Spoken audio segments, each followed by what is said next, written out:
Pratite kanal Zdravo živo, ja sam Dragana Đokić. Danas ćemo razgovarati o najosetljivijoj našoj populaciji, o adolescentima. Znamo da njihovo odrastanje nekad sa sobom nosi gomilu problema sa kojima nekad nismo sigurni kako da se nosimo, a nekad dođemo u situaciju da i ne možemo sami da se sa tim nosimo. Moja današnja gošća, gospođa, odnosno doktorka Ljiljana Simić, specijalista psihijatrije sa klinike Lazar Lazarević, upravo će nam dati odgovore na neke od ovih pitanja. Dobar dan i dobrodošli. Dobar dan, hvala na pozivu. Šta se dešava sa najmlađim ljudima? Koliko uopšte ima potrebe mladih ljudi za pomoć jednog psihijatra, kada se obraćaju psihijatru i koji su to najčešće problemi? Kad sam razmišljala o ovoj emisiji danas, razmišljala sam kako bi mogli da priđemo najlakše ovoj temi i najpitkije. Pa mi je palo na pamet definicija zdravlja Svetske zdravstvene organizacije koja govori da je zdravlje ne samo odsustvo bolesti, već i kompletno blagostanje i psihičkog, i fizičkog, i socijalnog uživanja. Kad se osvrnemo na to, na savremeni trenutak, na našu dinamiku života, onda je pitanje šta je uopšte normalnost, što takođe po definiciji možemo negde da razmatramo kao nešto što je opšte prihvaćeno i što je postulat prisutan kod većine ljudi, a onda dođemo i do toga da savremeni trend života je mnogo toga izmenio i iskorigovao. Pitanje je danas šta je sve normalnost, pitanje je koliko je blagostanje, a onda sve to implicira kako je teško odrastati i koliko je teško da se snađe mlad čovek, odnosno mlada osoba u svem ovom nemiru, da tako ga negde nazovemo orijentaciono. A kad sve to tako gledamo, gde je onda tu zdravlje? Ako sve ove komponente daju zdravu osobu, ako svega toga nema, ima li zdravlje danas? Jeste. Teško je onda razmotriti gde je u stvari zdravlje i ima li zaista zdravlja. Ali ja čvrsto stojim na stanovištu da je ljudskoj vrsti dato i dati su mehanizmi odbrane. Mi imamo ozbiljne kapacitete sa kojima se suprotstavljamo svim nevoljama i nedaćama. Jer i kroz istoriju se pokazalo da je ljudska vrsta prevazilazila sve što se moglo i postala dominantna vrsta na planeti, osvojila praktično planetu. I negde gledam i optimista sam inače u ličnom odnosu, a i u profesionalnom odnosu mislim da ljudska vrsta ima dobre mehanizme odbrane i da uvek prevazilazi. Tako i mladi ljudi takođe mogu da rade na tome i da izgrađuju sistem da prevaziđu ove stvari koje postoje, koje okružuju sve nas i koje svakom od nas padaju teško, i mladom čoveku, i zrelom čoveku, i čoveku u nekim drugim godinama. Postavlja se pitanje, kada kažemo psihijatar, možda je kod nas još uvek uvreženo ono mišljenje kad se ide kod psihijatra, jao, pa tebi nešto fali, ti nisi baš normalan. Međutim, došle su i uticaji sa zapada, gde je vrlo poželjno čak i pitanje nekog prestiža, podsećivati svog psihijatra i ići na te terapije. Kako danas stoje stvari na tom polju? Koliko, da se držimo opet ove najmlađe populacije, se mladi ljudi odlučuju da dođu prosto samo na razgovor i kada sami počinju da shvataju da taj razgovor više nije dovoljan, da li to doktor odlučuje ili oni sami da potraže pomoć i neki drugi vrste. Da, upravo ste. Kulturološki mi jesmo na ovom podneblju ljudi koji više stigmatizuju psihijatriju i još uvek postoji neki stid i sram ukoliko čovek ima bilo kakvu duševnu patnju i ima potrebu da se obrati nekome, da tu patnju ispriča, da kaže, da razmotri, da priđe tom problemu sa više načina. Davno je i dugo je zaostalo mišljenje u ljudima, čak je bolje i neke teže bolesti imati nego probleme mentalne prirode. Na kraju krajeva je poznata i poslovica u našem narodu sačuvaj mi Bože pamet. Tako da u kontekstu svega toga stigmatizacija zaista postoji. Jeste, savremeni život i trend zapada je doneo tu kulturu odlaska kod psihijatra, jer kad pogledate u celom problemu, kad čovek duševno pati, kad ima odliv te psihičke energije, ta iscrpljenost, taj manjak volje, snage i mogućnosti da razrešavate probleme, da se suočavate, čak i da budete radosni, vam je snižena, smanjena i prirodno je da u takvoj situaciji čovjek potraži nekog ko se edukao ceo život i kome je zadatak da vam da neke smjernice da možete lakše da prevaziđete probleme. Kako je mladom čoveku danas? Pa teško verovatno prići sa mnogo strana. Opet sa druge strane, tehnika je dala mogućnosti da mlad čovjek puno čita, odnosno neka prethodna razdoblja. Sada je savremena medicina praktično negde i dostupna na internet pretragama, pa i sami mogu puno da se informišu, a i činjenica društvenih mreža također daju mogućnost da potraže pomoć možda na fleksibilniji i malo komotniji način i da dođu do mogućnosti terapeuta i ovih psihijatra koji bi možda mogli inicijalno da im daju neku preporuku, da sagledaju prvi problem, pa u odnosu na to da im daju neke druge smernice. Jer i COVID pandemija je nažalost dovela da smo svi bili zatvoreni, onda su se i načini komunikacije psihijatra i psihoterapeuta pa i psihologa sa građanima promenili i onda je ovo također dalo mogućnost da mogu ljudi da se obrate. I mislim da mladi ljudi između ostalog to i koriste, a naravno u našim sredinama postoji razvijeni centri za mentalno zdravlje koji pokrivaju razne populacije i adolescentnu populaciju. Pri čemu taj adolescentni period je jedan ekstenzivni period, to treba da se zna, znači od nekih kraja osnovne škole pa praktično do 25. godine je sve pokriva period adolescenticije, pri čemu je ona podeljena na neke faze tog radnog, srednjeg i tako kasnog perioda. Postavlja se pitanje psihijatar i psiholog. Kada se kome obraćamo za koju vrstu pomoći? Oboje su tu da nam pomognu pri rešavanju nekih mentalnih poteškoća u rešavanju problema, ali šta radi jedan, šta radi drugi? Hvala vam na tom pitanju, zato što mislim da u našoj populaciji ljudi još uvijek ne znaju da su psihijatri i lekari koji su završili prvo osnovne studije medicine, znači oni su doktori medicine, a nakon toga još 4 godine specijalizacije iz psihijatrije i onda su oni postali specijalisti psihijatrije. Znači to su lekari čiji je zadatak da prime, pregledaju pacijenta, urade dijagnostičke okvire i naprave strategiju lečenja, a osim psihijatrije i lečenja, oni su i doedukovani, mogu da budu i psihoterapeuti. Naši saradnici i veliki pomagači su psiholozi koji nisu lekari, oni su završili filozofski fakultet, ali u okviru svojih studija i kasnije specijalizacije mogu da se usko specijalizuju za kliničku psihologiju i samim tim dobijaju i znanja iz ovog domena segmenta. Znači oni ne mogu da leče, ali se specijalizuju za dijagnostiku i pomažu nam, naravno, u psihoterapijskom radu sa mladim ljudima, sa svim kategorijama stanovništva. Ako je problem takve prirode da psihoterapijski tretman može da da razrešenje, znači ako su u pitanju neki blaži mentalni poremećaj, ako je u pitanju problem u ponašanju, prilagođavanju, neki neurotski problemi, psiholozi svakako mogu da budu od velike pomoći, pa možda čak i jedini terapeuti, ali ukoliko se iskomplikuje klinička slika, odnosno inicijalno se primeti da je klinička slika ozbiljnija, onda je ipak prisustvo psihijatra neosporno, zato što psihijatar osim psihoterapijskih metoda i preporuka kako može nešto da se savlada, ipak može da se pobrine za farmakoterapiju koja je u nekim situacijama praktično osnovna.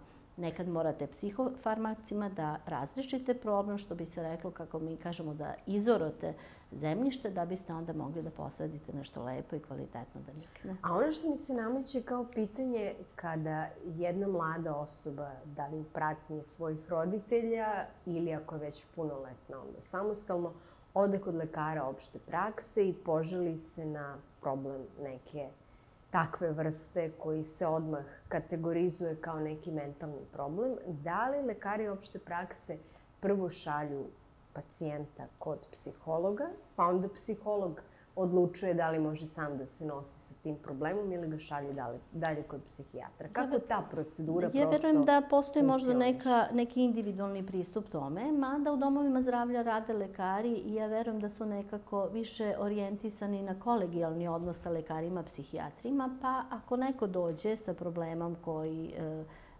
deluje da je ozbiljnije prirode, verujem da većina lekara opšte prakse ipak da preporuku da se jave psihijatru.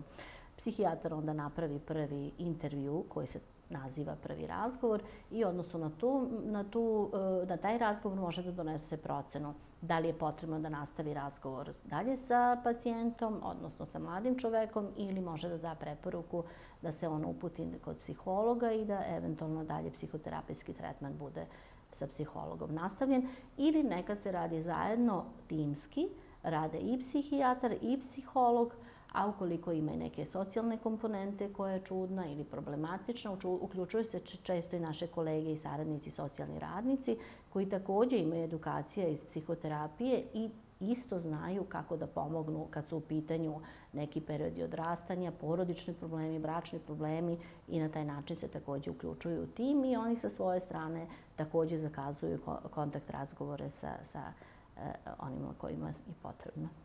Da se vratimo na neke konkretne slučajeve, odnosno konkretne primere. Šta je prema vašem iskustvu ono što mlade ljude najviše negde boli, tišti, na šta se najviše žale, odnosno šta ih najviše brine? Sa čim se najteže nose? Najteže se nose sa neizvesnošću trenutka, lošim izborima, odnosno lutanjima šta će i kako će, kuda će. Znači jedna situacija, jedna pozicija neizvesnosti i izbora koji su pred njima i zabrinutosti da li će u ovoj konstelaciji napraviti neke adekvatne životne izbore ukoliko su u tom nekom periodu odrastanja, odnosno prelaska iz maloletnog u punoletne neke pozicije. A je li to pitanje za psihologa ili za psihijatra? Jedan i drugi profil mogu tu da se uključe. Pitanje je koliko je taj problem dobio na ozbiljnosti i koliko osoba ima kapaciteta sa time da se nosi. Neraspoloženje, loši odnosi, manjak drugarstva i prijateljstva je također nešto što boli današnje mlade ljude. Praktično se komunikacije ostvaruju kroz društvene mreže. Izlasci nisu koncipirani u smislu druženja, u smislu razmene. Da, jedno opšte otuđenje. Jeste to neko otuđenje koje postoji, a izlasci su nažalost koncipirani u nekom modelu eksponiranja bogatstva, odnosno imućstva ili odsustvo toga, brendiranja, i često se njihove zabave na kraju ipak završavaju na nekim žurkama, splavovima gdje često ima zloupotrebe i alkohola i supstancija. Samim tim sve to onda pravi dodatne komplikacije i probleme u osnovi onog nesigurnosti, odsustva prijateljstva, odsustva pravih odnosa gdje možete sa nekim da podelite i radost, ali možete da podelite i brige i neku čak možda i bezazlenu problematiku, ali mladom čoveku to može da bude značajno i bitno, da ima sa kime da razgovara. Ovdje moram da vam postavim jedno pitanje koje sigurno brine većinu roditelja. Realno bi trebalo da brine sve roditelje. Kad ste spomenuli sada dolazak mladih ljudi u dodir sa određenim supstancama, tako je, sa drogom, da budemo precizniji. Procentualno mladi ljudi koji se vama obraćaju, procentualno koliko njih je došlo u dodir baš sa tim supstancama koje su posle uticale na pogoršanje njihovog stanja?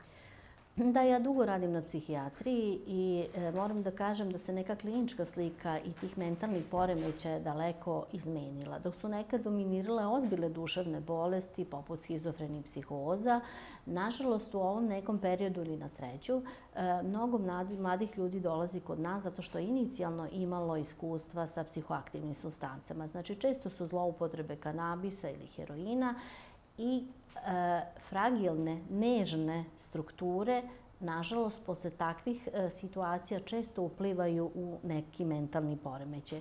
Šta to znači? Verovatno, kao i svi, imamo potencijal da se razbolimo ovako ili onako. Protiv sadašnje, odnosno realnosti, se borimo svojim mehanizmima odbrane i kapacitetima. Neko je osetljiviji, ne može da se izbori, a neko prevaziđe. Znači, ne ispolji se bolest u svakom od nas. Naravno, postoji i genetika. Ali kod mladih ljudi se pokazalo da zloupotrebe tih supstanci budu okidač, da se ono što je duboko u njima i što možda bez takvih iskustava ne bi došlo na površinu, nažalost izvuče. Tako da mnogo mladih ljudi i prvih hospitalizacija u mojoj nekoj praksi, ja sam dugo radila na akutnom odelenju gde su primani mladi, muškarci, skoro svi su imali iskustva prethodno sa zloupotrebom narkotika i to je negde bio prosto glavni okidač da sve ono što je bilo unutra ispliva i dobije formu jednog mentalnog oboljenja i da budu ih hospitalizovani, nažalost. U današnje vreme jako brzog života, brzog razvoja tehnike, tehnologije, pa samim tim i svih tih supstanci, šta se najviše koristi? Odnosno, postoje li te neke skrivene supstance u vidu tableta, nečega što se mladima čak stavlja i bez njihovog znanja u piće? Čega sve treba da se čuva? Da. Mnogo su se promenili parametri i sistemi vrednosti. I svega onoga, u stvari ja volim da kažem da se nekako izgubio stid. I da su se ono što se nekad smatralo da nije u redu, znači što se dok je bila institucija porodice čvrste, kohezivne, gde se dosta govorilo i gde se znalo ko je autoritet, znalo se kome i gde je mesto, te su se stvari dosta poremetile. Samim tim se i odnos prema narkoticima se, nažalost, između ostalih i poremetio. Dok je nekad jasne su bile granice šta je ispravno, šta je neispravno, to se sada poprilično razlabavilo i nekako dobilo čak i neki kontekst da probati pa nije ni strašno. Ali nije strašno probati? Sve zavisi negde iz mog kliničkog iskustva, zavisi od karaktera. Znate i sami, kao što ima ljudi koji popiju čašu vina i znaju da je to dovoljno, i onih ljudi koji nemaju granice kad je dosta. Takođe sa cigaretama ima ljudi koji puše pa kažu neću više i prestanu, ima ljudi koji nikad ne mogu da prestanu. Znači zavisi puno od karakterologije i te neke prijemčivosti, a i nekih unutrašnjih još snaga. Pokazalo se da ipak ljudi koji su nesrećni i neraspoloženi negde idu ka depresiji, da lakše i brže utonu u neku zloupotrebu i bolest zavisnosti. Ali da se vratim napred na vaše pitanje, ja ne znam da li i možemo uopšte da sagledamo kolike su sada mogućnosti supstanci u kojim su sve oblicima. Jer kad pogledate koliko je generalno farmakologija i farmacija stigla, verovatno i narkotici imaju mogućnosti i oblike koji su zaista nepojmljivi.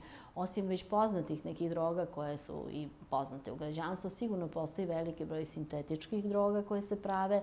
Na kraju krajeva prave se i ciljano, verovatno, da donesu nešto od željenog iskustva, odnosno zadovoljstva koje se traži kroz upotrebu takvih supstanci. A čega da se plašimo? Nažalost, vreme je tako da nekad zaista moramo toliko da budemo obazrivi i svega da se plašimo. Sa velikom obazrivošću i procene sa kime se družimo, gde odlazimo, gde sedimo i šta razmenjujemo sa ljudima koji sede pored nas, zaista. Gledano sa stanovišta jednog roditelja, kada roditelji sazna da je dete koristilo nešto od tih supstanci, bilo da mi sami to uočimo ili da nam dete samo kaže, treba li se odmah obratiti psihijatru, psihologu, kome god od stručnih lica ili treba prvo pričati sa svojim detetom i pokušati da se na taj način, što se kaže, ostane sve u krugu porodice? Da.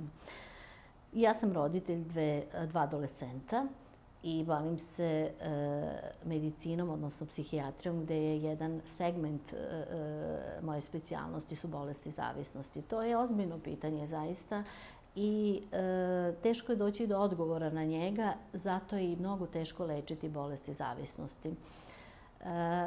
Veza koja mora da postoji, odnosno bliskost, gradimo praktično od rođenja deteta i pokušavamo da u ovom teškom i nemilom vremenu im dajemo svoje vreme, da se investiramo u njih i da gradimo neko poverenje međusobno. To je praktično stub i najbolja odbrana. Najbolje izgraditi i najbolje negde deci ukazivati na to da koliko god istina bila strašna, uvek je bolje da dođu i da kažu svojoj porodici, odnosno svojim roditeljima i da se onda napravi neka dalja strategija. Ako je moguće da se onda to i sanira kako god. Prevencija, odnosno govoriti kolike su posledice svega toga, ima osnova. I dobro je da se sa decom vrlo otvoreno govori. Tabu teme u porodici treba da budu zaista što manje, odnosno tabu teme da ne postoje, nego se prilagođavaju teme uzrastu, koliko oni mogu da shvate ili ne. ali dobro je u svakom slučaju govoriti koje su posljedice i prikazivati možda negde šta se može da izradi od jedna bezazlena proba koja može, nažalost, nekome da donese i ozbiljnih problema. Ranije se psihijatri, odnosno školama, se ta prevencija i to prosvećivanje mnogo je bilo intenzivnije. Mi smo više gostovali po školama i govorili i prikazivali slike. Ja se sećam i u vreme mog odrastanja praktično gdje su postojali i sistematski pregledi, ali i redovni pregled od dolasci lekara koji su vas obrazovali u tom nekom opštem smislu i nekom obrazovanju i medicinskom i izrastanju, pa su se pokazivali i primjeri kako izgleda zloupotreba supstanci. A što to sada nema? Ja ne znam da vam dam odgovor na tu temu. Nekako smo se svi izgubili u ovom vrtlogu vremena i nekako smo se svi posvetili, ja radim u tercijalnoj klinici koja je negde, to su vrhovi klinike koji su na kraju kruga, ali u svakom slučaju lekari koji su možda u domovima zdravlja ranije su ili u školskim dispanzerima, ranije su se posvećivali školama. Možda se sećate i sopstvenog iskustva da su ti lekari dolazili pa su nas upravo vaspitavali u svim segmentima koje mladom čoveku su izazovne teme i u sferi seksualnog vaspitanja i u sferi alkohola i u sferi zloupotrebe supstanci i često su donosili slajdovi i prikazivali, nažalost čak i imali svedočenja ljudi koji su prošli kroz užase takvih oboljenja. Tako da su to neke stvari koje treba govoriti i negde usađivati, kao što smo i sami dok smo odrastali znali šta je u redu, šta nije u redu i da postoje stvari koje su opasne same po sebi i da to treba prihvatiti kao opasnost i na taj neki način pokušavamo možda decu da upozorimo da proba nije uvek sasvim bezazlena. Ali ako dođe do probe i ako smo već saznali da je dete došlo, da je bilo znatiželjno, da je bilo u društvu, pa možda nije moglo da se odupre celoj grupi koja se o to, onda je to već tema jednog ozbiljnog kućnog razgovora i onda prvo inicijalno roditelji da procene da li mogu da se nose sa tim, odnosno znajući svoje dete, procenjujući da li će to biti proba koja zaista može da ostane na tome ili mogu već koliko odmah da potraže pomoć. Iako potraže odmah pomoć, neće sigurno pogrešiti. Sa prvim kontaktom psiholog ili psihijatar, ukoliko dođe do lekara, u svakom slučaju će obaviti razgovor i porodično sa celom porodicom, a onda i sa detetom naravno i negde sagledati situaciju. Sigurno može da da neki konstruktivni predlog kako da se stvari prevaziđu. U takvoj situaciji nije lako ni detetu da saopšti, također i roditeljima izuzetno teško, jer ono obostrano poverenje koje gradimo i veru koju imamo, tada praktično pretrpi jedan ozbiljan udar i ozbiljna preispitivanja, što roditelji u formi krivice, da li su negde pogrešili, a onda naravno i dete ima neke svoje osjećaje koje sve to nosi. Ali ovdje moram da vam postavim jedno pitanje koje negde vrlo škakljivo i za same roditelje, pa se možda i ne odlučuju na taj prvi korak obraćanja stručnom licu i razgovora, kada se dete uvodi papirološki u proceduru. Znači, ako mi shvatimo da je naše dete koristilo nešto od tih supstanci i hoćemo da dođemo na razgovor, to dete ne znači ni da je zavisnik, niti bilo šta drugo. Da li se u karton to upisuje i kada se zapravo ulazi u tu zvaničnu proceduru? Mnogi roditelji se ne odluče na taj prvi korak prosto iz tog straha, pa neću da ima upisano u karton bilo šta od svega. Ne postoji zvanična procedura koja procesuira nekog koji je bolestan od mentalnih bolesti, odnosno ima problem sa bolestima zavisnosti ili nešto treće. Postoji neki način kako se vodi medicinska dokumentacija. Svakog od nas ko dođe da i potraži pomoć, ali i roditelji i svi građani treba da znaju da postoji zakon koji se zove Zakon o zaštiti podataka. Znači, niko od pacijenata ko dođe na pregled kod mene neće biti javno ili na bilo koji drugi način eksponiran, niti iko drugi može da vidi njegov karton. Čak se sada u informativnom sistemu radi na tome i nova ministarka to zastuplja, što mi negdje i pozdravljamo, da samo lekar koji leči određenog pacijenta ima pravo uvida u njegov karton i praktično je to jedna apsolutna zaštićenost podataka. U nekim opštim kartonima lekari psihijatri, ukoliko dođe neko na pregled, inače pri prvim pregledima i lečenjima, mi negde imamo, što je profesionalno dozvoljeno, odnos dijagnostikovanja. Naše bolesti se obeležavaju slovima F.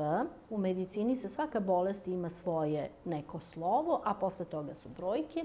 I mi zaista mladim ljudima negde uvek i uopšte svim ljudima, znajući za stigmu i znajući za obeležavanje, uvek damo neku okvirnu dijagnozu koja jeste pokazatelj nekom ko bude možda pogledao ili ako dajemo specijalistički izveštaj ko bude čitao, ali nikad na prvom kontaktu, uglavnom većina kolega to ne radi. Na kraju krajeva postoji neko sagledavanje prve situacije, što takođe može kroz dijagnozu da se napiše kao observacija i sagledavanje, pa ako je problem zaista prisutan, onda se ulazi u dublju dijagnostiku i onda se to obeležava nekim stvarima. U suštini, obeležje i dijagnoza ne treba da bude predmet bilo kakve zabrinutosti i kod bilo koga, jer ja mnogo puta kažem, mentalni poremećaji ne mogu da se sakriju. Ako neko ima problem, taj problem je vidan. Tako da mi ne možemo to da sakrijemo i stvarno pitanje dijagnoze u problemu koji postoji je apsolutno marginalno i zanemarljivo, a mi lekari i na kraju krajeva i mi smo roditelji i potpuno razumemo zabrinutost takvih roditelja. Uvek smo tu da budemo u funkciji porodice i malog čoveka koji ima problem. Znači, nikome nije od interesa ni da, kako se u narodu kaže, zalepimo nekome dijagnozu. Naš je zadatak da zaista toplo primimo tu porodicu, da vidimo koliko možemo da im pomognemo i da im pružimo ruku, naše znanje, da im pomognemo da se problem prevaziđe. Da mlad čovek zaista, ako je i kratkotrajno bio u nekom problemu i ako je došao do nekih situacija u kojima se našao, da se to što lakše prevaziđe i da može da nastavi da traje dalje kako valja. Jedna od tema o kojoj bih htjela da popričamo jesu i te genetski prenosive mentalne bolesti. Jedna od njih je šizofrenija. Ona je veoma teška i za utvrditi, još je teže za lečenje. Kada ona počinje da se ispoljava, odnosno kada roditelj već zna da se pali neko crveno svetlo i da tu već nešto nije u redu. Da, postoje bolesti koje su genetski prenosive. Znači, to je ono što u narodu kažu pogledaj porodicu pa ćeš znati kakav je ko. To su genetski prenosive nasledne bolesti i između ostalih jedna od tih ozbiljnijih mentalnih oboljenja su i schizofrene psihoze. Schizofrenija i klinička slika schizofrenije se mnogo promenila, to sam već rekla na početku, u odnosu kako je nekada bilo, gde su zaista bile ozbiljne duševne bolesti, gde je ta klinička slika bila zaista drastična. Savremen život je i to promenio. Kliničke slike više i schizofrenih psihoza nisu takve kakve su nekad bile. Nisu drastične, nisu to pacijenti koji su zaista mnogo agresivni, koji se ponašaju destruktivno i autodestruktivno. Drugačija je klinička slika. Kad ćemo da primetimo?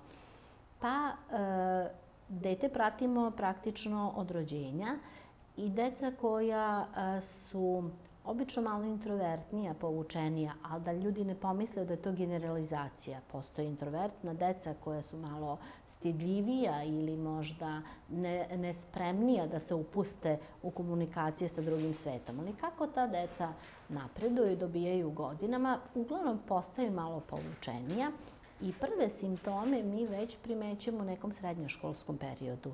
Znači, otprilike schizofrene psihoze krenu sa nekim prvim iskakanjem kliničkog jednog ili više simptoma negde u srednjoj školi, da bi, ukoliko su u pitanju, recimo, ljudi koji... Često su ljudi visokih intelektualnih kapaciteta, nažalost, obole. Oni upisuju, čak bivaju jedni od najboljih učenika u srednjoj školi, nažalost, upisuju izuzetno teške fakultete sa nadprosečnim prijemnim ispitima položenim i inicijalno dobrim rezultatima, ispitima koje polažu sa desetkama, ali onda bolest otprilike negdje na studijama već postaje manifestna i praktično to su neke godine kada mi imamo kontakt već sa tim pacijentima, odnosno oni dolaze na psihijatrijska lečenja. A kako se manifestuje? Manifestuje se u raznim sferama. U sferi razmišljanja, strahova, onda povučenosti, loših komunikacija, odnosno ono što mi zovemo razmena emocija kod pacijenata je teža.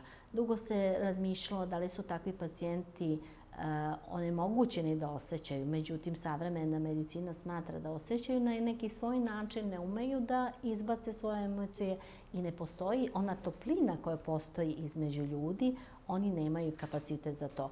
Naravno, pojavljuju se neke ozbiljnije sfere u smislu razmišljanja, loših interpretacija realnosti, pa onda i glasova, čudnog ponašanja, čudnih pogleda, ideja da se nešto loše dešava oko njih ili njihovim bližnjima ili njima samim i onda ta klinička slika, nažalost, dobije na bogatstvu lošeg spavanja, nebrige o sebi, zapuštanja i onda konfrontacija koje na kraju budu i sa porodicom u kojoj žive.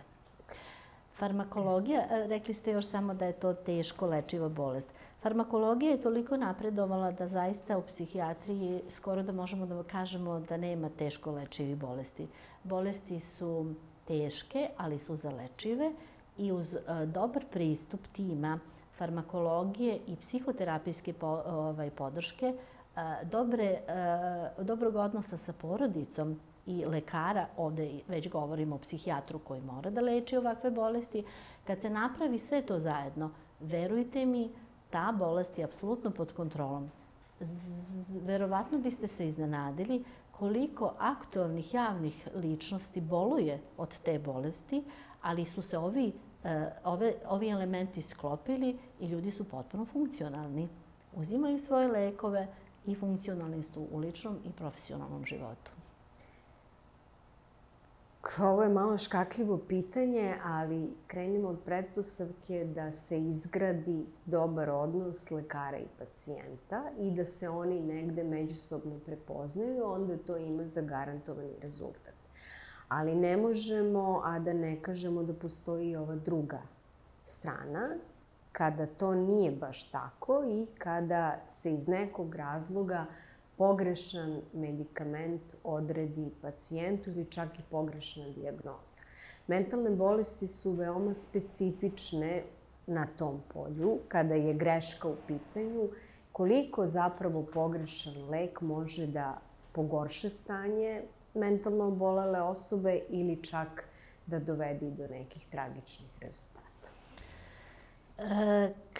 Neću reći da su lekari tu u pitanju. Znači, to sad može da bude i vrsta manipulacije kada se i pod nekom prisilom, prinudom ili već ne znam ni ja kako bi to nazvali, daju neki medikamenti, a da mi zapravo uopšte ni ne znamo u šta nas oni sve uvode.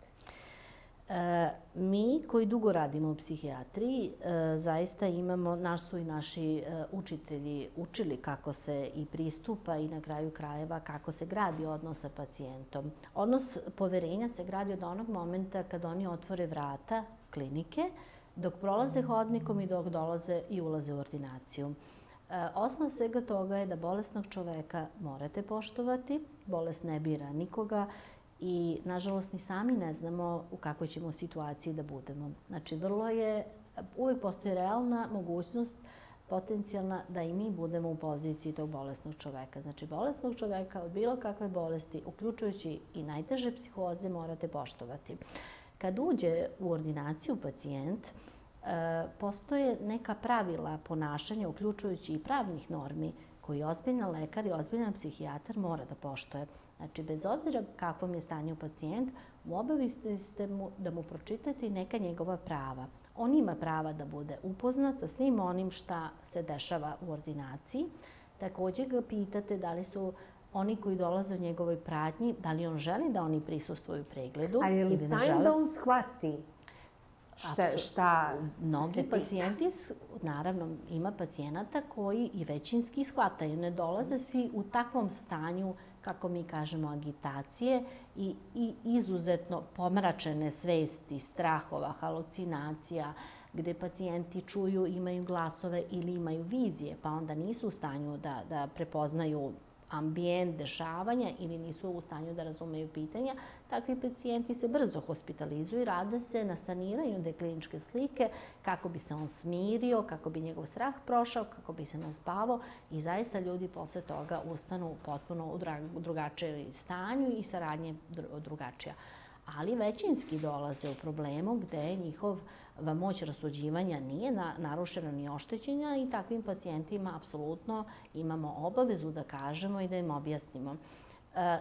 Nisu svi pacijenti visokoobrazovnog nivoa da mogu da razumeju svakakve lekove, ali u svakom slučaju jedan adekvatan pristup gde ono što radite spustite na nivo obostranog razumevanja uvek daje rezultate. Ja sam dugo radila u urgentnoj medicini i praktično mogu da kažem od 30 godina koliko sam zaposlena na psihijatriji, da sam 17 godina radila urgentnu medicinu i u prijemnoj ambulanti i najviše sam radila praktično, svoj radni vek sam provela upravo u takvim situacijama gde pacijenti dolaze, da ih dolaze hitnom pomoći, da dolaze sa lisicama, dolaze sami, dolaze posle suicida, skoka sa Brankovog ovog ili onog mosta, dolaze iz urgentnog centra i uvek, kako god bilo, zaista sam radila bez ikakvih problema na svoju i na sreću mojih pacijenata. Uvek smo lepo sarađivali zato što im se primereno objasni šta se dešava.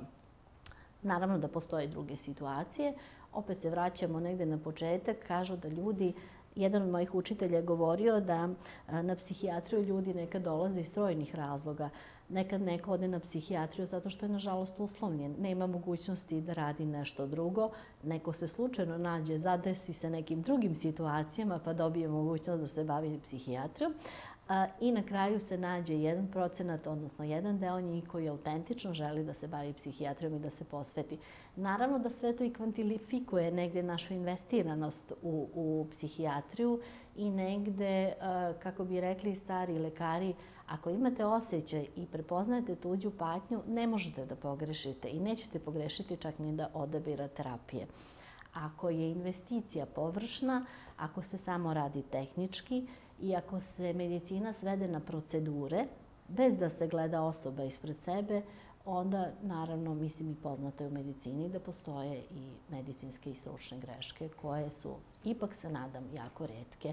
Jer naša populacija i naši ljudi su, nažalost, skloni da samo inicijativno uzimaju lekove i da samo inicijativno svoje probleme, pre nego što dođu do lekara, probaju da reše i kopiraju nekim prepoznatljivim lekovima koji gravitiraju građanstvu. Moram da vas pitam pitanje koje zadire možda onako i u neku ličnu sferu. Vi ste ipak lekar koji se bavi ljudskom dušom. To su sve problematične stvari, nisu lepe za čuti, još su manje lepe da se prerade u vašem mozgu. Kako se vi snalazite u svemu tome, vaša duša, kako to sve prihvata i kako se vi na kraju čistite, da tako kažemo, i borite sa svim tim negativnim situacijama koje se stavljaju pred vas? Dok učimo kako da pomognemo drugima, mi moramo da prođemo i sopstvene analize. Znači, dok se postaje psihijatar, idete kod psihijatra i učite se kako ćete da se nosite sa problemima i patnjama ljudske duše. Fizički bol je nešto što se utrpi, ali patnja duše je nešto što je stvarno teško, merljivo i sa čime se svi zaista nosimo i nije lako jednostavno slušati i ljudsku nevolju kad neko dođe do vas. Branimo se, naučeni smo, imamo mehanizme gde stavimo granicu i gde negde profesija ide u prvi plan. Znači, profesionalnost i odnos prema osobi je na prvom mestu kako da što objektivnije sagledamo problem, odnosno kako ćemo da damo sugestije, preporuke ili da započnemo terapijski neki tretman da se problem razreši. Neke sudbine su zaista teške i čovek ne može da zatvori samo vrata ordinacije i da ode kući. I ne možete da potpuno zaboravite zaista neke nevolje koje dodiruju svakčiju dušu i moju, naravno. Budem pod uticajem toga i ponesem to sa sobom, imam potrebu i da podelim nekad i sa svojom porodicom. Ali radim sa divnim kolegama i u dobroj atmosferi i sa ljudima koji su negde sličnog odnosa mom, koji su bliski takođe lekari i psihijatri, onda često razmenimo ta iskustva i tako na neki način jedan drugom pomognemo, obradimo to, kako bi mi rekli, na pravi način i dalje pristupamo tome što je moguće profesionalnije, sagledamo na koji način čoveku možemo da pomognemo. Ali opet kažem, i mi smo ljudi, naravno ne možemo da zatvorimo uvek vrata. Neke ljudske patnje su veće od drugih i zaista nekad vas nešto gane do tih granica da ne možete baš da zaboravite. Ponesete problem sa sobom, brinete i često i kad je u pitanju bolničko lečenje, kad znate da se neko vraća u porodicu, mlad čovek ko se vraća u porodicu koja nije funkcionalna i koja nije adekvatna, da neće imati baš dobru potporu, verujte da dugo brinemo. I brinemo do prvih kontrola, do onog dana kad će da dođe, kako će da dođe, kako se snašao, kakve su uslovi života. Naši pacijenti su često i socijalna kategorija, finansijski ne tako potentni, da li imaju mogućnosti da uzimaju lekove i tako dalje. Tako da ima toga i zaista negde u sebi o nekim drugim. A koliki je broj povratnika, da tako kažem? Ponovljena lečenja mnogo zavise od mogućnosti, odnosno od terapeuta. Iz mog kliničkog iskustva se pokazalo.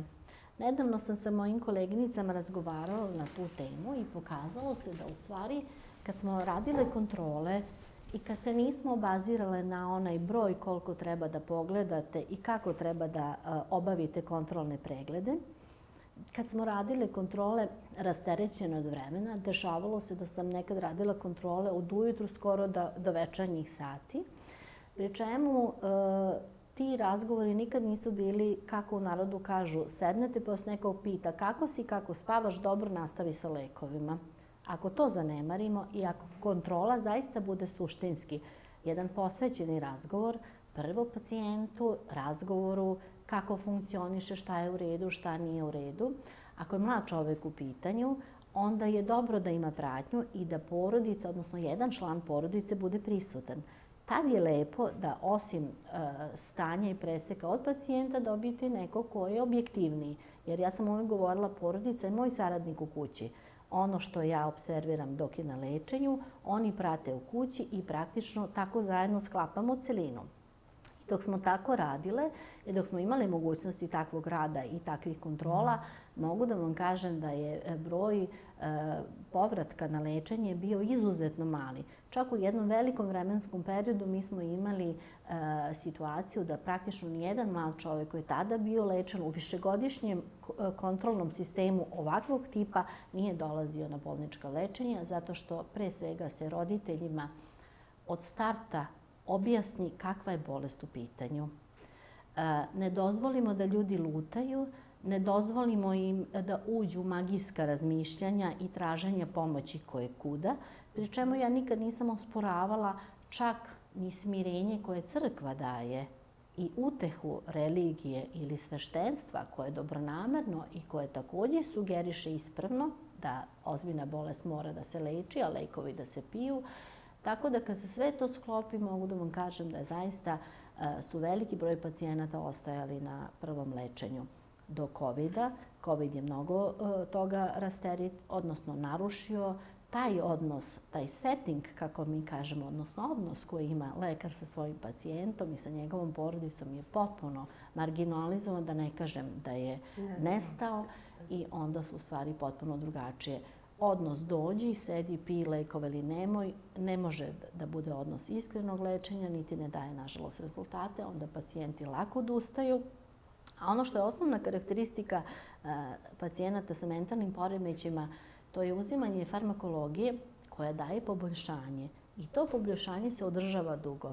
I tada ljudi stiču utisak da su dobro, a da im lekovi nisu potrebni. Prekinu lekove, ali taj period dobrog lekovi još uvek su u telu i daju rezultate još neko vreme, iako ih ne pijemo. Nažalost, kad njihov efekt potpuno nestane, tada je pogoršanje mnogo gože i ta druga hospitalizacija onda bude i teža i ozbiljnija. Znači, mi smo se uvek borili na dobrom odnosu i na toj terapijskom savezu i sa porodicom i sa pacijentom i kad se to dobro učvrsti, onda je korektno uzimanje lekova i uzimanje dokle treba, onda psihijatar posle izvesnog vremena donese odluku po protokolu skidanja i umanjivanja lekova i onda stvari zaista idu dobrim tokom. Jedna od zanimljivih tema jeste i emotivna bol. To je definitivno nešto što je svako od nas doživeo, ako ne više puta u životu, a ono barem jednom. Gde nam je tu granica kada znamo da sami možemo da se nosimo sa tom vrstom bola ili treba da potražimo savet? Odnosno, podpitanje je kada ta emotivna bol može da preraste u neko oboljenje, ako uopšte može. Pa sve zavisi koji je uzrok emotivne patnje i narušenih emocija, odnosno tuge, neraspoloženja ili nečeg. Kod mladih ljudi to obično bude raskid neke ljubavne veze ili smrt roditelja. Jeste. Pa kod mladih ljudi zaista često partnerske veze koje se prekinu dovedu do neke situacije koja kulminira neraspoloženjem, tugom i patnjom. Međutim, ukoliko su adekvatnih kapaciteta odbrane, odnosno imaju mehanizme koji su sasvim zreli i koji su zdravi, prevazići će to. Tuga je neko vreme sasvim u redu, patnja, ali ulazak u svakodnevni život, svakodnevne obaveze, otvaranje vrata novim prijateljstvima i novim komunikacijama daje mogućnost da se to u nekom sasvim prihvatljivom vremenskom roku sasvim sanira. Ako je u pitanju nešto ozbiljnije, gubitak partnera, ako su već neke godine gde su partnerske veze pa se nešto desilo, ne daj Bože, pa tragično završilo ili gubitak roditelja, onda ta patnja zna da bude malo ozbiljnija i da dobije na dubini i onda su to situacije gde može da čovjek potraži pomoć psihijatra. U suštini, ja volim da kažem ljudima, psihijatrija je deo života kad smo srećni i kad smo tužni. Uz dobrog lekara kod koga ćete doći, nikad nećete pogrešiti što ste došli da potražite pomoć. Jer kod psihijatra ne morate da dođete samo kad ste bolesni. Možete da dođete da se izventilirate, kako mi kažemo, oslobodite nekih svakodnevnih, životnih situacija koje vas možda toksično deluju na vas i opterećuju. Tako da vrata, u stvari psihijatrijske ordinacije su uvek otvorena i nikad nećete pogrešiti kad dođete. Možda će to da se zaustavi na tom razgovoru, možda će da vam bude prijatno, pa ćete dolaziti s vremena na vreme i iz tog razloga da odete rasterećeni, relaksirani i da se vratite svojoj svakodnevnici i svom životu. Ako su problemi ozbiljniji, onda možete da posle prvog razgovora da se napravi procena kakva je situacija, pa može da se uđe i u sistem lečenja. Vi dolazite iz klinike Laza Lazarević. To je bez bilo kakve, da ne budemo pretenciozni, ali sasvim sigurno glavna klinika koja pomaže ljudima koji imaju neki mentalni problem. Sad se sve više govori o tome, u prvom momentu se malo pričalo o problemima koje ta klinika ima i da je od vas 400 zaposlenih, vas 300 u štrajku, dok direktorka i dalje odbija da čak i javno kaže da je klinika u štrajku. Šta se dešava kod vas? Da, klinika Laza Lazarević je 7 meseci u zvaničnom štrajku. I sve institucije koje se bave zdravstvom i radom su potvrdile da se klinika nalazi u štrajku. Izuzev jedne jedine osobe, a to je v.d. direktorka Ivana Stašević-Karličić, koja potpuno negira da postoji štrajk. To je jedna pararealna situacija gde skoro ceo kolektiv je u štrajku, a mi smo ga započeli tako što je preko 60% ljudi potpisalo peticiju za njenu smenu i ljudi su nastavili da potpisuju to. U međuvremenu je broj porastao i možemo da kažemo da sada skoro i preko 90% ljudi je praktično za njenu smenu na aktivan, vrlo aktivan ili pasivniji način u štrajku. Zašto tražite njenu smenu? Njenu smenu pre svega tražimo zato što je, ako se nadovežem na naš prethodni razgovor, pre svega narušila pružanje zdravstvene zaštite, dehumanizovala bolnicu.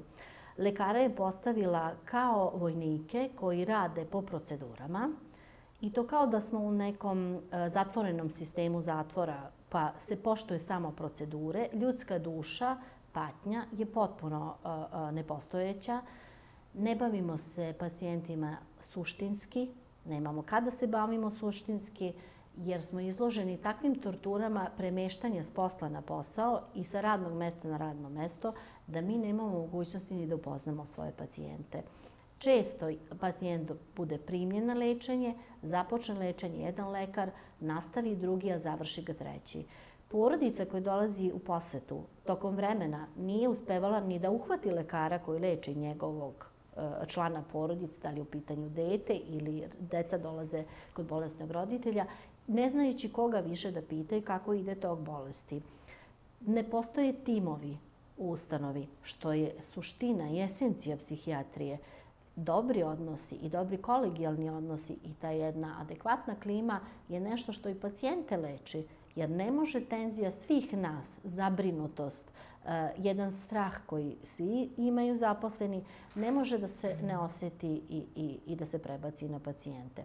To je recimo bilo osnov svega toga. Lekari su prestali da imaju autonomiju u lečenju. Ne postoji mogućnost da vi sami kao neko kome je medicinski fakultet i profesori fakulteta dao dozvolu da radite samostalno. Mi smo na kraju došli u situaciju da nijedno lečenje nije moglo da se obavi bez dozvole VD direktorke. Ona posmatra informacioni sistem, ulazi u sve istorije bolesti i izbacuje terapiju, lekove koje smo mi prema nekom pacijentu planirali ili usmerili. Kako stigne da se bavi svim? Ne znajući pacijenta, daje sebi za pravo da instruiše lekare koji će lekove i koji će vid terapije da primenjuju. Naravno da ne može da stigne. I naravno da je potpuno nerealno. A i da može da stigne, onda mi nismo potrebni. Znači da je dovoljno jedna osoba da može da leči 300 ljudi. I da rukovodi ustanovom, i da rukovodi tehničkim i finansijskim stvarima i svim ostalim stvarima. Apsolutno je uzela pravo lekarima da se bave pacijentima, onda okinute su na mogućnosti da radimo kontrole.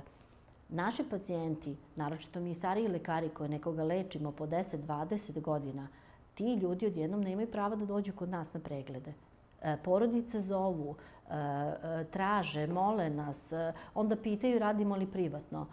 Zašto bismo mi naše pacijente usmeravali da dolaze bilo gde kad radimo zvanično u klinici u kojoj su se lečili po 10 i 20 godina. A po njenom po novim odlukama zabranila je pravo iskusnim lekarima da rade kontrole.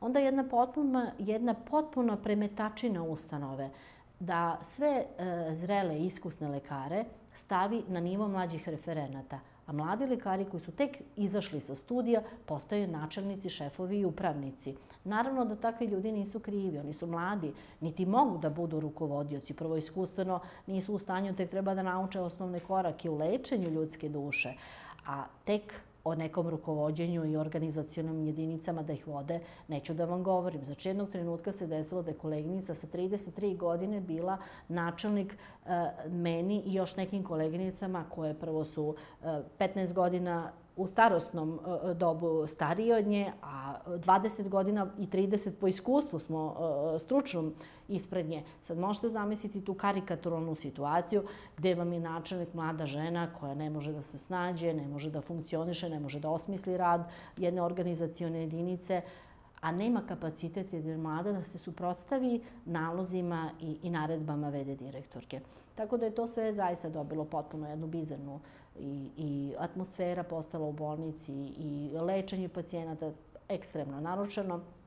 I onda smo doneli odluku da zaista su stvari potpuno prešle sve moguće trpne granice i da pacijenti zaista puno trpe, porodice su se mnogo žalile i mi smo počeli da poboljevamo od tolikog stresa i od tolikih maltretiranja kroz koje smo prošli, da vam ne pričamo o jednom odnosu koji nije dostojan jednog rukovodioca, a čak ni jednog profesora univerziteta, gde se razgovor vodi u kancelariji, gde ona sedi sa nogama podignutim na stolicu, gde se ljudima obraća u pežorativnom smislu, svoje kolege koje dugo poznaje, čak i starije kolege koje su je učile poslu kad je došla, oslovljava raznoraznim pogrdnim nazivima i izbacuje iz kancelarije i tako da možete da sagledate kako to sve izgledalo. Kad se sve to stavi na tas, mislimo da su granice probijene odavno i da stvari moraju da se promene. Onda je zaista kolektiv je bio na ivici pucanja.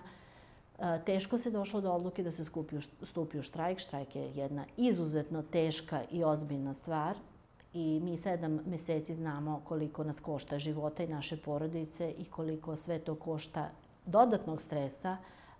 Trebalo je da se prikupi dokumentacija i dokazi zašto nešto tražite, jer ipak u javnosti kad izađete i kažete nas 400 trpi, nekako to do ljudi mnogo i ne dopire. Ja to razumem, savremeni život je nažalost takav, teme neke budu aktualne 1 ili 2 dana, ali trebalo je prikupiti i dokaze da pacijenti ozbiljno i mnogo trpe, da je smanjila broj lekova koji su nam izboru, znači paleta farmakologije je sužena po njenom nalogu, neke lekove je samo inicijativno izbacila iz upotrebe, antidepresive potpuno izbacila, zabranila lekarima da koriste i tako dalje. To su sve užasni profesionalni propusti i stvari koje su nedopustive i nedozvoljene, tako da smo se onda na kraju odlučili i zaista smo doneli odluku da to treba da se prvo predstavi resornom ministru, zatim premijerki, a i dalje.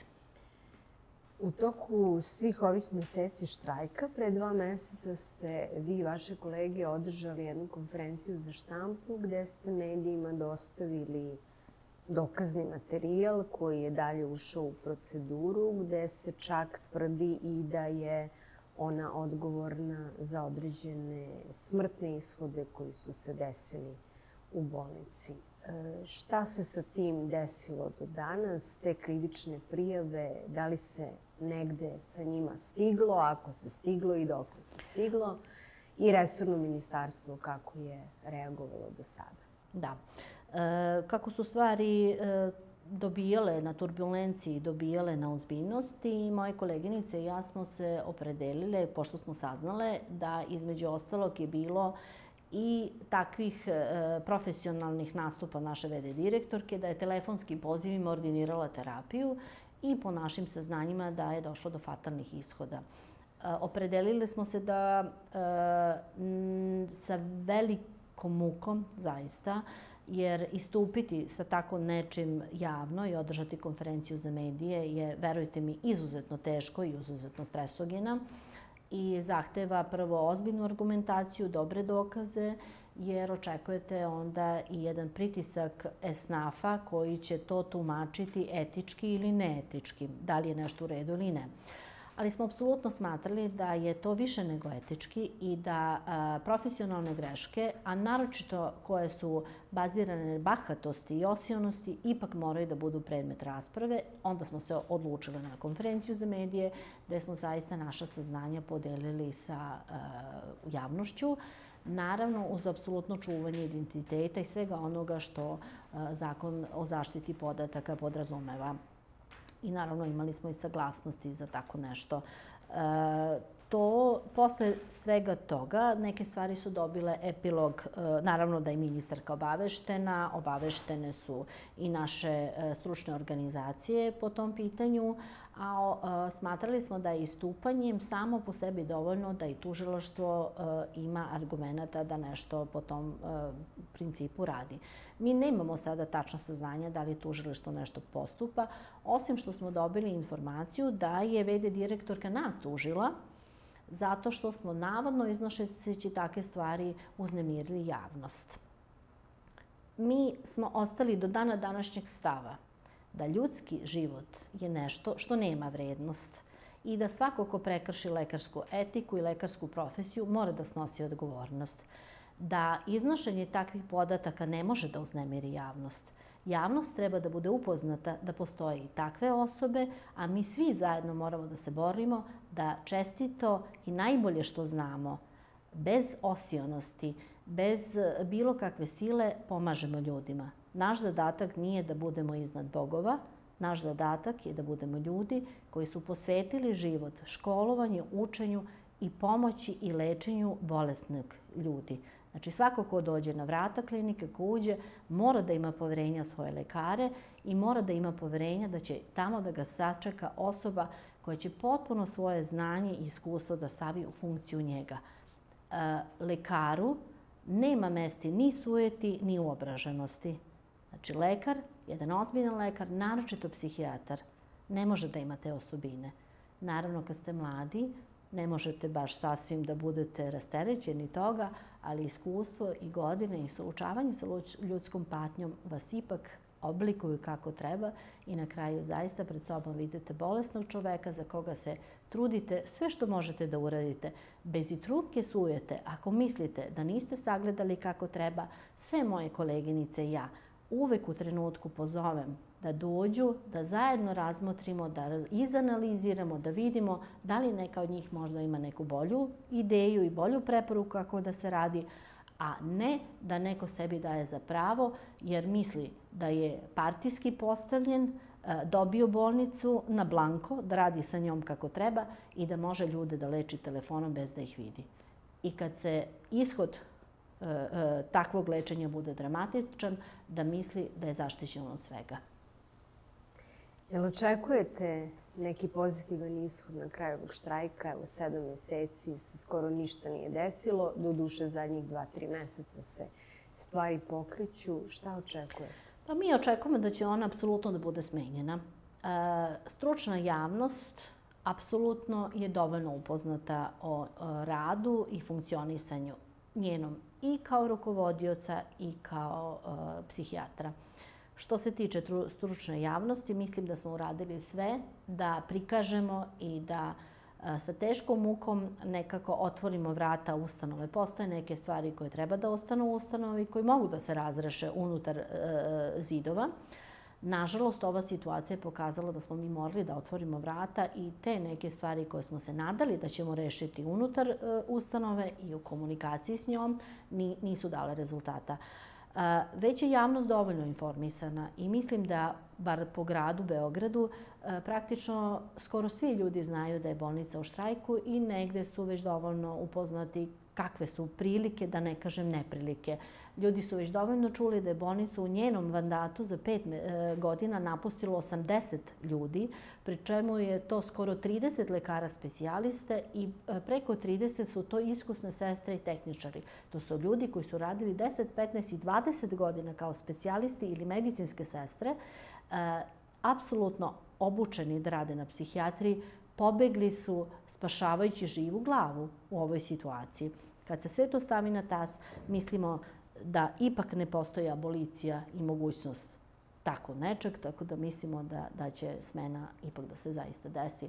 U kom vremenskom periodu mi se nadamo vrlo brzo, jer njeni koraci su, nažalost, sve drastičniji i nekritični, što bismo mi rekli psihijatri, tako da mislimo da će i smena tim da bude i ubrzanija.